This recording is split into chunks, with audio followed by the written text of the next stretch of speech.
इस साल 2025 में गणेश चतुर्थी कब है, जाने तिथि, पूजा विधि, शुभ मुहूर्त और पूजन सामग्री की पूरी जानकारी आपको इस वीडियो में दी गई है। गणेश चतुर्थी हिंदुओं का प्रमुख त्योहार है। इस त्योहार को भारत के कई राज्यों में बड़े ही हर्षोल्लास के साथ मनाया जाता है, किंतु महाराष्ट्र में इसकी अधिक मान्यता है। महाराष्ट्र में यह पर्व बड़े ही धूमधाम से मनाया जाता है। इस साल गणेश चतुर्थी 2025 की 26 अगस्त तथा मंगलवार के दिन ये पड़ रहा है। गणेश चतुर्थी का शुभ मुहूर्त 26 अगस्त मंगलवार प्रातः 4:24 से 27 अगस्त बुधवार प्रातः 6:14 तक। गणेश चतुर्थी पर्व क्यों मनाया जाता है?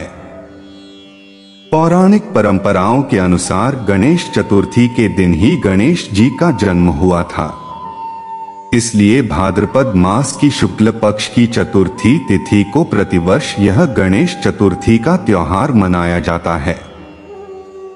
महाराष्ट्र में बड़े ही धूमधाम से और हर्षोल्लास के साथ मनाया जाता है और यह त्योहार सबसे ज्यादा महाराष्ट्र में मनाया जाता है। इसके अलावा इस पर्व की हर तरफ मान्यता होती है। इस पर्व को मनाने की एक वजह यह भी है कि इसी दिन गणेश जी ने महाभारत का लेखन कार्य शुरू किया था। महर्षि वेदव्यास ने गणेश जी से महाभारत की रचना के लिए गणेश जी का आवाहन किया था। ऐसा माना जाता है कि चतुर्थी के दिन ही वेदव्यास जी ने मंत्र श्लोक बोलना आरंभ किया था। जब गणेश जी महाभारत का लेखन कार्य शुरू करने जा रहे थे, तो गणेश जी ने कहा था कि वह जब लिखना प्रारंभ करेंगे तो कलम नहीं रुकेंगे। यदि एक बार कलम रुक गई तो वह अपना लेखन कार्य वही रोक देंगे।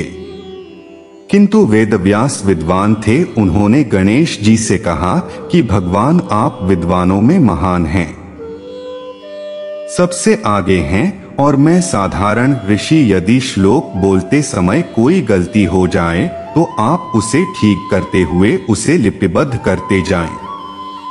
इस तरह महाभारत का लेखन कार्य शुरू हुआ और लगातार 10 दिन तक चला।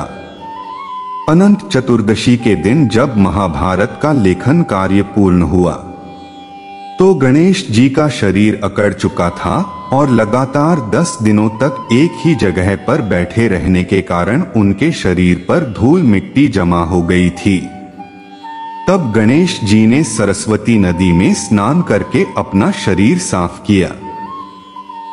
इसलिए इसी मान्यता के चलते गणेश जी की स्थापना 10 दिन तक की जाती है और 11 दिन गणेश जी की प्रतिमा का विसर्जन किया जाता है। और इसी मान्यता के चलते हम चढ़े चतुर्थी मनाते हैं। आगे हम जाएंगे कि गणेश चतुर्थी की शुरुआत कैसे हुई। गणेश चतुर्थी की शुरुआत सबसे पहले महाराष्ट्र से हुई। गणेश चतुर्थी के दिन से इसका आरंभ होता है और इसको शुरू करने के पीछे का कारण यह भी है कि ऐसा माना जाता है कि गणेश जी उत्सव की शुरुआत 1992 में लोकमान्य बाल गंगाधर तिलक ने महाराष्ट्र में की थी। उस वक्त देश में आजादी की लड़ाई चल रही थी। ऐसे में गंगाधर तिलक ने गणेश उत्सव के नाम पर लोगों में एकता भक्ति की भावना जागृत करने के लिए गणेश जी का उत्सव मनाया। तभी से गणेश चतुर्थी की शुरुआत मानी जाती है। आए हम जानते हैं गणेश चतुर्थी का महत्व और अर्थ। पौराणिक कथा के अनुसार जिस दिन में गणेश जी का जन्म हुआ था, उस दिन भाद्रपद मास के शुक्ल पक्ष की चतुर्थी थी। इसीलिए उस दिन को गणेश चतुर्थी नाम दिया गया है। इसीलिए इसी दिन गणेश चतुर्थी मनाई जाती है और उनकी पूजन से घर में सुख शांति आती है। गणेश पुराण के अनुसार भाद्रपद शुक्ल चतुर्थी का उनका जन्म हुआ था। इसका एक आध्यात्मिक महत्व यह है कि भगवान गणेश जी विघ्न को हरने वाले और भक्तों का मंगल करने वाले हैं। इसीलिए उनकी पूजा आराधना से हमें संपूर्ण फल की प्राप्ति होती है। पुराणों के अनुसार गणेश चतुर्थी का एक ही मतलब होता है। भगवान गणेश की आराधना देवों के देव महादेव के पुत्र गणेश जी की पूजा सबसे पहले की जाती है। इसीलिए गणेश जी को सबसे पहले माना गया है। और गणेश चतुर्थी के दिन जो व्यक्ति गणेश जी की पूजा अर्चना करते हैं उन्हें सुख समृद्धि की प्राप्ति होती है।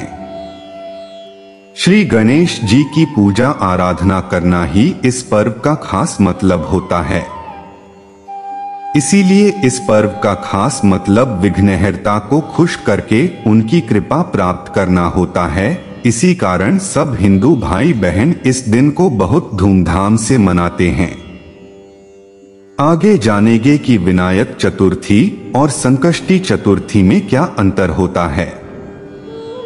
चंद्रमा पर आधारित हिंदू पंचांग में हर माह में 2 चतुर्थी होती हैं। एक शुक्ल पक्ष में, दूसरी कृष्ण पक्ष में। धर्म ग्रंथों के अनुसार अमावस्या के बाद आने वाली शुक्ल पक्ष की चतुर्थी को विनायक चतुर्थी कहते हैं और पूर्णिमा के बाद आने वाली कृष्ण पक्ष की चतुर्थी को संकष्टी चतुर्थी कहते हैं। हिंदू ग्रंथों के अनुसार यह दोनों चतुर्थी तिथि भगवान गणेश को समर्पित है। जो लोग भगवान गणेश को अपना इष्ट देव मानते हैं वह इस दिन विधि विधान से व्रत रखकर उनकी उपासना करते हैं। विनायक चतुर्थी वो व्यक्ति करते हैं जो रिद्धि सिद्धि की अभिलाषा रखते हैं। संकष्टी चतुर्थी वो व्यक्ति करते हैं जिनके जीवन में बाधाएं होती हैं और जीवन की बाधाओं को समाप्त करने के लिए वह इस व्रत को करते हैं। मान्यताओं के अनुसार श्रद्धालु इन दोनों व्रत को रात में चंद्रमा के उदय होने के बाद इसे दूध और जल से अर्घ्य देकर फूल फल और पूजा मिष्ठान अर्पण करके ही अपना व्रत खोलते हैं। इस प्रकार विनायक चतुर्थी और संकष्टी चतुर्थी का व्रत तो हर महीने में होता है, किंतु गणेश चतुर्थी केवल भादो के महीने में चतुर्थी तिथि को ही होता है। इस दिन गणेश जी की स्थापना का सही विधि विधान क्या है? गणेश जी की स्थापना करने के कुछ नियम होते हैं दोस्तों।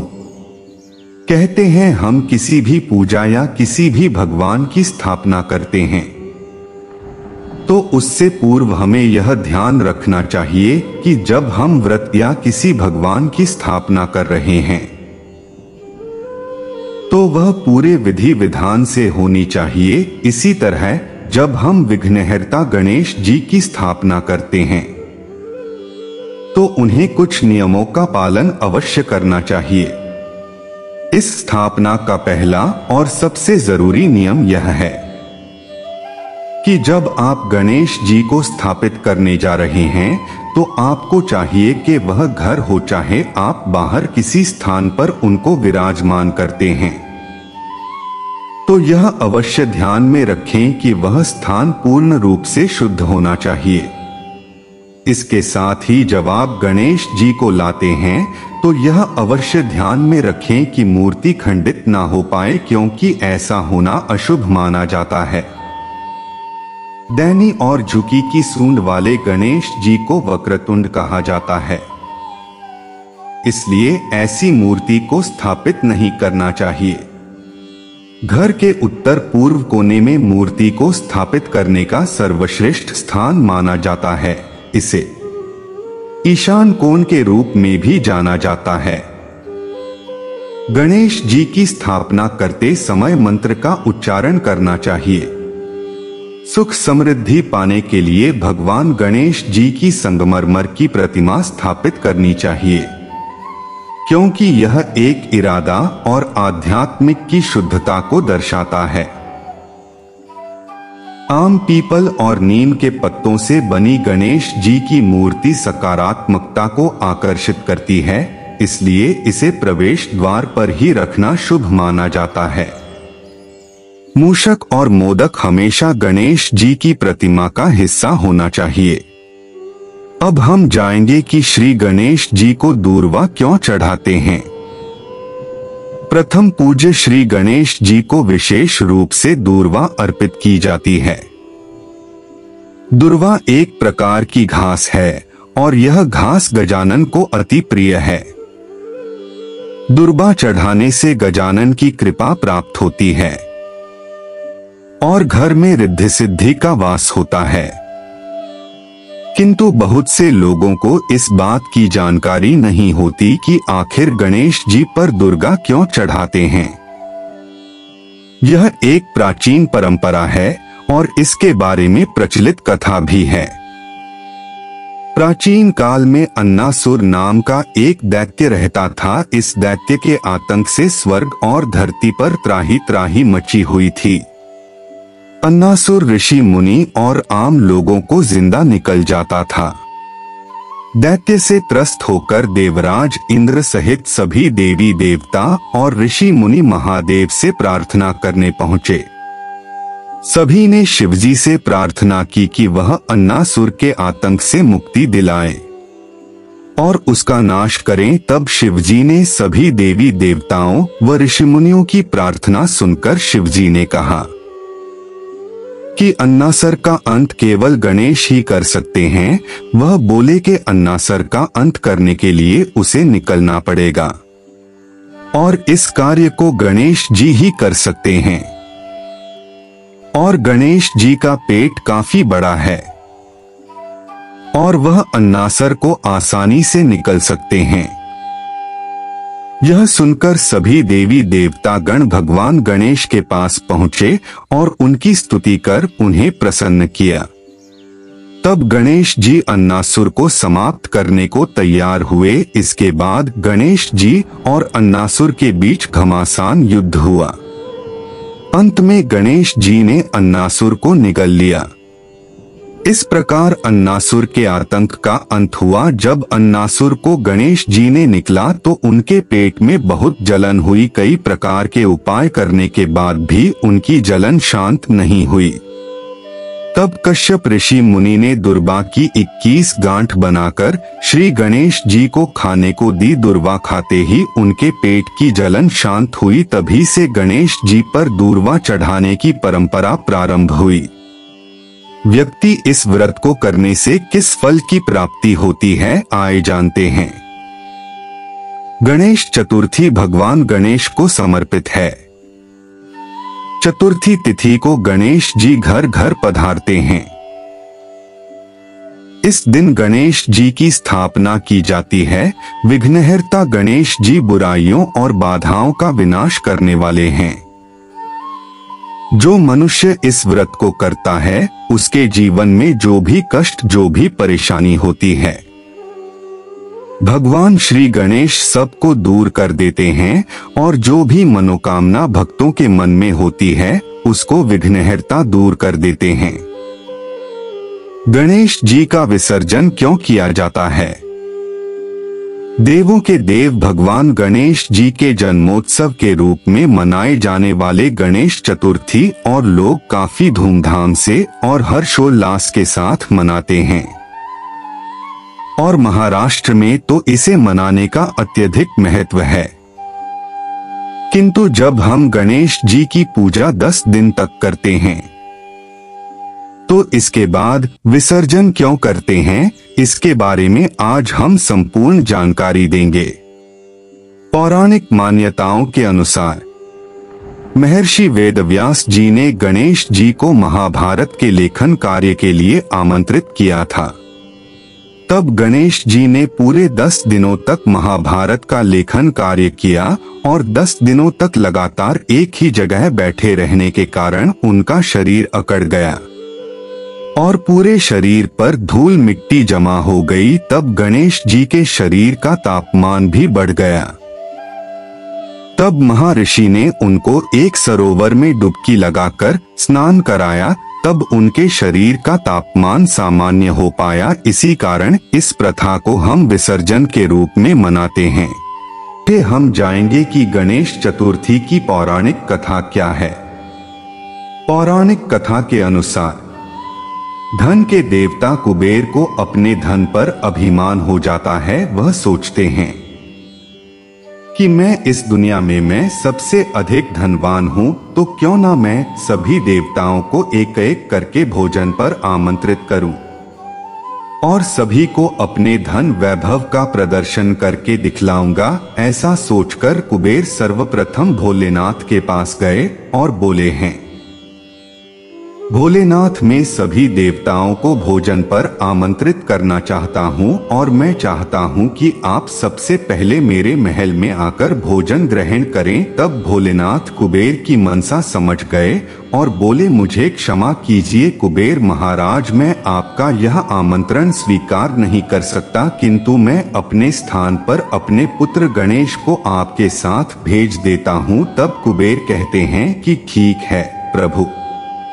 गणेश जी को भोजन के लिए भेज दीजिए। उसके बाद गणेश जी को अपने साथ लेकर अपने महल में आ जाते हैं और गणेश जी को अपना धन ऐश्वर्य दिखाने लगते हैं और कहते हैं, आइए गणेश जी महाराज, आज मैं आपको सोने की थाली में भोजन कराऊंगा। जब गणेश जी भोजन करना आरंभ करते हैं तो धीरे धीरे कुबेर जी का सारा भोजन समाप्त होने लगता है और गणेश जी कहते हैं, और लाओ पूरी कुबेर महाराज, और लाओ खीर। ऐसा करते करते गणेश जी कुबेर जी का सारा भोजन समाप्त कर देते हैं। अंत में गणेश जी कुबेर जी से कहते हैं, क्या हुआ महाराज, भोजन और मंगाओ। तब कुबेर जी समझ जाते हैं और गणेश जी से कहते हैं, भोजन कहाँ से मंगाओ। गणेश जी, भोजन तो सब समाप्त हो चुका है। तो गणेश जी कहते हैं, तुम्हारे घर में जो भी हो फल फ्रूट सब्जी आदि वह सभी मंगा दीजिए। ऐसा सुनकर कुबेर जी महाराज ने घर में जो भी था सब मंगा दिया। धीरे धीरे वह भी समाप्त होने लगा। तब कुबेर जी समझ जाते हैं कि गणेश जी उनका गुरूर चूर करने आए हैं। तब कुबेर जी गणेश जी के समक्ष हाथ जोड़कर खड़े हो जाते हैं और कहते हैं कि प्रभु, मैं समझ गया कि आपकी भूख क्यों शांत नहीं हो रही है। मुझे क्षमा करें, मैं अब कभी अभिमान नहीं करूंगा, कृपया करके मुझे क्षमा कीजिए। ऐसा सुनकर गणेश जी उनको क्षमा कर देते हैं और वापस कैलाश पर्वत के लिए निकल पड़ते हैं। किंतु ज्यादा भोजन करने के कारण छोटा सा मूषक उनका वजन नहीं झेल पाया और संतुलन बिगड़ जाता है और भगवान गणेश जी जमीन पर गिर जाते हैं। तभी उनके सारे कपड़े गंदे हो जाते हैं। तभी अचानक गणेश जी को किसी के हंसने की आवाज सुनाई देती है। वे इधर उधर देखते हैं किंतु उन्हें कोई दिखाई नहीं देता। अचानक उनकी निगाह आसमान की तरफ चंद्रमा पर पड़ती है जो बड़ी जोर जोर से हंस रहे होते हैं। यह सब देखकर गणेश जी को क्रोध आ जाता है और वह चंद्रमा को श्राप देते हैं कि तुम्हें अपनी सुंदरता पर बहुत घमंड है ना चंद्रदेव, तो मैं तुम्हें श्राप देता हूँ, आज से तुम्हारी चमक कम हो जाएगी। तब चंद्रमा को अपनी भूल का एहसास होता है और वह गणेश जी से क्षमा मांगते हैं और वह कहते हैं, मुझसे भूल हो गई, मुझे क्षमा कीजिए गणेश जी महाराज, कृपया करके अपना श्राप वापस ले लीजिए। कुबेर जी के बार बार आग्रह करने पर गणेश जी का गुस्सा शांत हुआ तो गणेश जी कहते हैं कि दिया गया श्राप पूर्ण रूप से वापस तो नहीं हो पाएगा, किंतु चंद्रदेव केवल एक दिन ही आप पर श्राप का पूर्ण असर होगा। तब से अमावस्या के दिन चंद्रमा दिखाई नहीं देगा। साथ ही गणेश जी ने उन्हें यह वरदान दिया कि मेरी हर चतुर्थी पर मेरे साथ आपकी भी पूजा होगी। आपको अर्घ्य देने पर ही व्रत पूर्ण होगा, किंतु मेरा अपमान करने के कारण आज के दिन आपको देखने वाला कलंक का भागी बने। चतुर्थी की पूजा विधि क्या है? आप गणेश जी की स्थापना अपने घर में कर रहे हैं तो सबसे पहले जिस जगह पर आप उनको विराजमान करते हैं उसी स्थान को स्वच्छ कर लें। फिर उस जगह एक चौकी या रंगोली बनाएं, उसके ऊपर एक चौकी रखें। तत्पश्चात चौकी पर गंगाजल डालें और उसको शुद्ध करें। इसके बाद उस चौकी पर एक लाल कपड़ा बिछाएं और चौकी पर गणेश जी को स्थापित करें। गणेश जी को जनेऊ पहनाएं और उनका श्रृंगार करें, उनको वस्त्र धारण कराएं। उसके बाद उनकी पूजा की थाली तैयार करें। गणेश चतुर्थी की पूजन सामग्री में हमें क्या चाहिए? पूजा की थाली में हम गणेश जी की पूजा की सारी सामग्री रखेंगे। सबसे पहले रोली, सिंदूर, अष्टगंध, चंदन, अक्षत, इत्र, पान के पत्ते 5, सुपारी 5, खड़ी हल्दी 5 प्रकार के फल, पंचामृत, फूल, पीतांबर, नैवेद्य या मोदक, नारियल, एक तांबे का लोटा जल से भरा हुआ, एक दीपक, धूप, दुर्वा घास, सनीपद। इस प्रकार सभी सामग्री से भगवान की पूजा की थाली तैयार करें। सबसे पहले हम गणेश जी को रोली और चंदन का तिलक लगाएंगे, फिर उनको पुष्प अर्पण करेंगे और गणेश जी की स्थापना अगर आप घर में कर रहे हैं तो कलश स्थापना अवश्य करें। इसके बाद दीपक जलाएंगे, धूप जलाएंगे, तत्पश्चात जल अर्पित करेंगे, फल अर्पित करेंगे, फिर अक्षत चढ़ाएंगे। और ध्यान रखें, जब आप गणेश जी की पूजा कर रहे हो तो मंत्रों का जाप अवश्य करें और इसके बाद हम उनको पीतांबर अर्पित करेंगे। मोदक या जो भी आपने भोग के लिए बनाया हो वह रखें। उसके बाद नारियल चढ़ाएं और सबसे जरूरी दुर्वा चढ़ाएं। फिर भगवान श्री का आवाहन करें और गणेश जी से हाथ जोड़कर क्षमा याचना करें।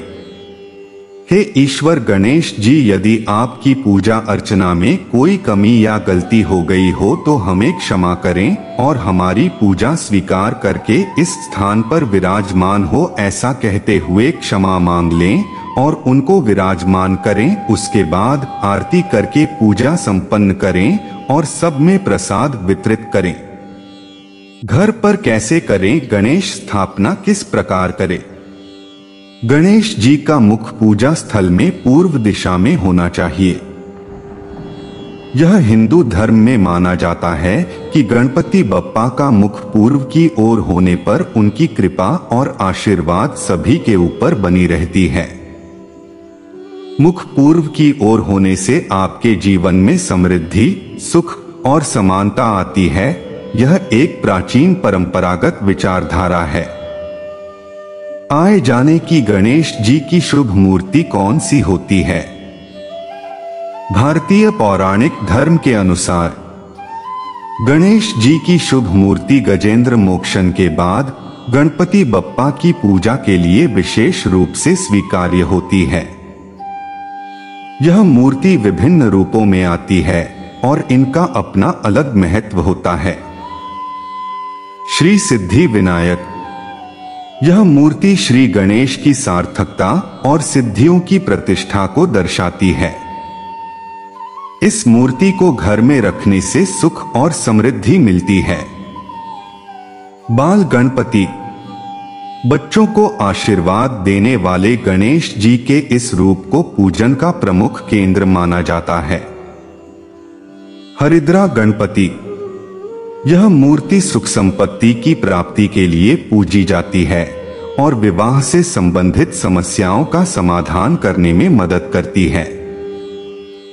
धन्यलक्ष्मी गणपति, यह मूर्ति वित्तीय समृद्धि के लिए पूजी जाती है और व्यापार में लाभ के लिए इसका विशेष महत्व होता है।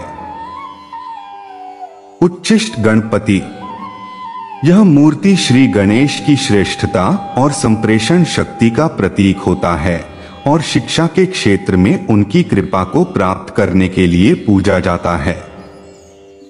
घर में मूर्ति स्थापित करते समय गणेश जी का मुंह कौन सी दिशा में होना चाहिए? गणेश जी का मुख पूजा स्थल में पूर्व दिशा में होना चाहिए। यह हिंदू धर्म में माना जाता है कि गणपति बप्पा का मुख पूर्व की ओर होने पर उनकी कृपा और आशीर्वाद सभी के ऊपर बनी रहती है। मुख पूर्व की ओर होने से आपके जीवन में समृद्धि, सुख और समानता आती है। यह एक प्राचीन परंपरागत विचारधारा है। पहली बार गणेश चतुर्थी किस प्रकार से की जाती है? भगवान गणेश पहले पूजनीय देव हैं। धार्मिक मान्यताओं के अनुसार गणेश चतुर्थी की रात्रि में चंद्र देव का दर्शन नहीं करना चाहिए। ऐसा माना जाता है कि इस दिन चंद्रमा के दर्शन से झूठा कलंक या आक्षेप लग सकता है। गणेश चतुर्थी के दिन चंद्रमा की दृष्टि से बचना शुभ होता है। गणेश पूजा में कलश कहाँ रखना चाहिए? गणेश पूजा में कलश को पूजा स्थल के पश्चिमी दिशा में रखना अत्यंत महत्वपूर्ण होता है। कलश को पूजा स्थल के उत्तरी दिशा में नहीं रखना चाहिए, क्योंकि हिंदू धर्म में उत्तरी दिशा को ईश्वरीय दिशा माना जाता है और उसे कलश स्थान के रूप में रखना अनुचित समझा जाता है। पूजा स्थल पर कलश को पश्चिमी दिशा में स्थापित करने से गणपति बप्पा के आशीर्वाद का अधिक सम्मान होता है और पूजा का आयोजन समृद्धि, शांति और सुख के साथ होता है। इससे पूजा स्थल में शुभता और प्राकृतिक ऊर्जा का आभास होता है और वहां की आत्मा को प्राणी संजीवनी ऊर्जा मिलती है। गणेश चतुर्थी को परंपरा अनुसार करने पर कौन कौन से लाभ प्राप्त होते हैं? विघ्नहर्ता। भगवान गणेश बुद्धि, शुभता व सिद्धि के प्रदाता हैं और उनकी पूजा से सभी तरह की बाधाओं और विघ्नों से मुक्ति मिलती है। सुख समृद्धि। सच्चे मन और साफ दिल से की गई प्रार्थना से गणपति बप्पा की कृपा से जीवन में सुख समृद्धि आती है। पर्यावरण संरक्षण। मिट्टी से बनी भगवान गणेश की प्रतिमाओं का पूजन करना पर्यावरण के लिए भी हितकारी होता है। गणेश चतुर्थी के दौरान भक्त भक्ति भाव से पूजा करते हैं और भगवान गणेश को पीला वस्त्र, दुर्वा, सिंदूर और मोदक अर्पित करते हैं। श्री गणेश जी के इन मंत्रों का करेजा। पहला मंत्र गण गणपते नमो। यह एक बीज मंत्र है। इस मंत्र का जाप करने से भगवान गणेश प्रसन्न होते हैं और भक्तों की सभी मनोकामनाएं पूरी होती हैं। दूसरा मंत्र वक्रतुंड महाकाय। वक्रतुंड का अर्थ है टेढ़ी सूंड वाला। महाकाय का अर्थ है विशाल शरीर वाला। सूर्यकोटि समप्रभ का अर्थ है करोड़ों सूर्यों के समान तेज वाला। इस मंत्र का अर्थ है, हे टेढ़ी सूंड और विशाल शरीर वाले, करोड़ों सूर्यों के समान तेजस्वी देव, मेरे सभी कार्य हमेशा बिना किसी बाधा के पूर्ण करें। तीसरा मंत्र गणेशाय नमः। यह मंत्र भी भगवान गणेश को समर्पित है और सभी बाधाओं को दूर कर इच्छाओं को पूरा करता है। चौथा और आखिरी मंत्र एकदंताय विद्महे वक्रतुंडाय धीमहि तन्नो बुद्धिः प्रचोदयात्। यह मंत्र बुद्धि के लिए एक गायत्री मंत्र है जो बुद्धि को प्रज्वलित करता है। मेरी श्री गणेश जी से यही प्रार्थना है कि श्री गणेश जी हम सभी के विघ्नों का नाश करें और विघ्नहर्ता श्री गणेश हम सभी को सुख, सौभाग्य, समृद्धि और उत्कर्ष प्रदान करें। गणपति बप्पा मोरया।